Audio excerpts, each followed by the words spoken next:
Alô, amigos do Multishow. Nós hoje estamos aqui com um convidado internacional, Nigel Morris. Nigel Morris começou a trabalhar na década de 80 em Londres com moda, depois se especializou em marketing e trabalhou com mídia. Depois criou a rede digital do grupo Isobar, que é parte do grupo Aegis Mídia, e saiu fazendo aquisições das mais importantes agências digitais no mundo inteiro. Nigel, welcome to Brazil, welcome to São Paulo. It's great to have you here. And how did you start that, going around the world and buying all that great agencies, including my agency, Agência Click? I have to say, it's a great pleasure to be in Brazil, especially at this time of year where it's hot and sunny as opposed to cold and miserable in London.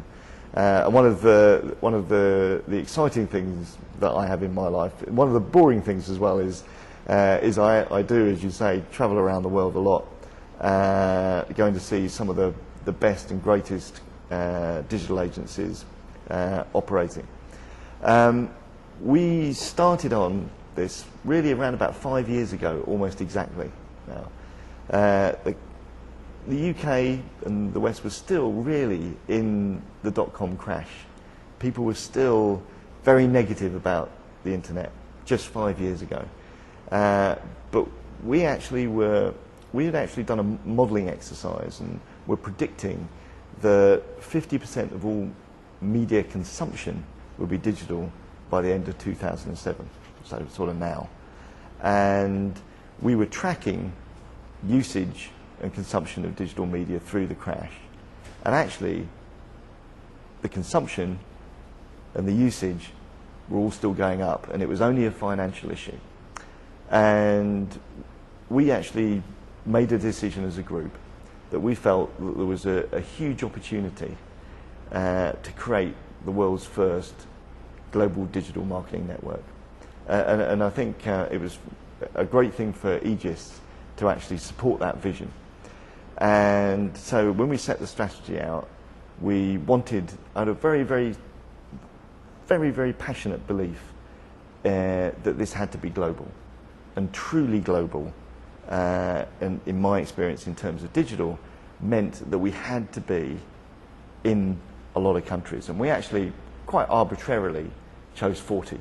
We wanted to be in 40 countries because digital is the most global media, but it's also the most individual.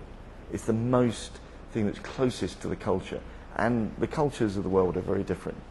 So we wanted to be truly global, and that meant in lots of countries, but we also wanted to be and have the best capability in some of the key disciplines, whether that be online media, whether it be search, whether that be mobile, whether it be in creative, whether it be in CRM. So I started going around and looking at different agencies around the world. Do you think that it was something very important to be an Englishman living at the city, observing that the English, the UK citizen, were the first population that were really doing a fast movement on the digital scenario? Well, actually, funny enough, I think the US was probably ahead of the UK before the crash. But post the crash, the UK was the fastest out of it, and the fastest really in terms of really adopting it in a mass sense. And it's the UK is a very peculiar country because it's quite small, it's quite densely populated, and of course it has quite a high GDP for its size, but then it's also, from a media perspective, is quite special because it's very national, because it's so small and quite densely populated. And the latest forecast is that internet advertising spend will overtake television in the UK next year, and television has been the #1 medium in the UK for 50 years. That's very interesting. And this year, Google have already been the vehicle with more income in England this year of 2007. Is that true? That's right. It's quite amazing, the influence they have. Yeah. Nigel, in your experience to go around the world, if you would do a rank of the countries and the populations, where do you think that digital is more developed as a market, not as a technology, but on a consumption perspective? As if you think about advertising, where people could be more influenced because the consumers are using so much the digital resource, media habits on their day parts, where the things are really happening faster and the investments are turning faster to the digital world. Yeah. Well, clearly the UK is one of those, but also Northern Europe. Actually, Sweden will also, internet advertising will overtake television probably this year as well.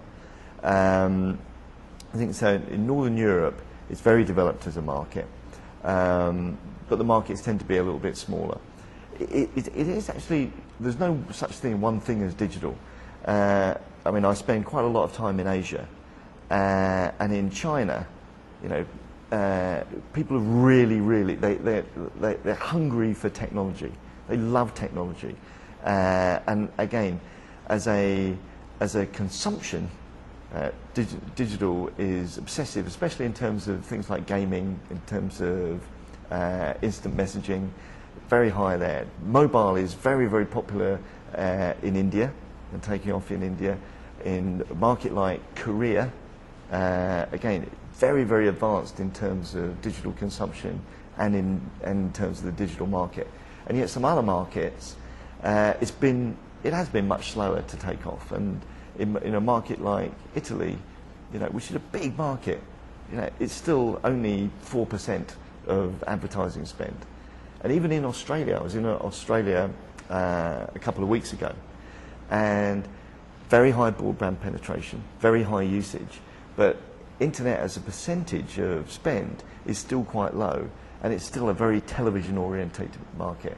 So we all say the world is getting flatter, and it is flat, but there are big differences in terms of market structure and big differences in terms of the culture of why people use digital and how they use it.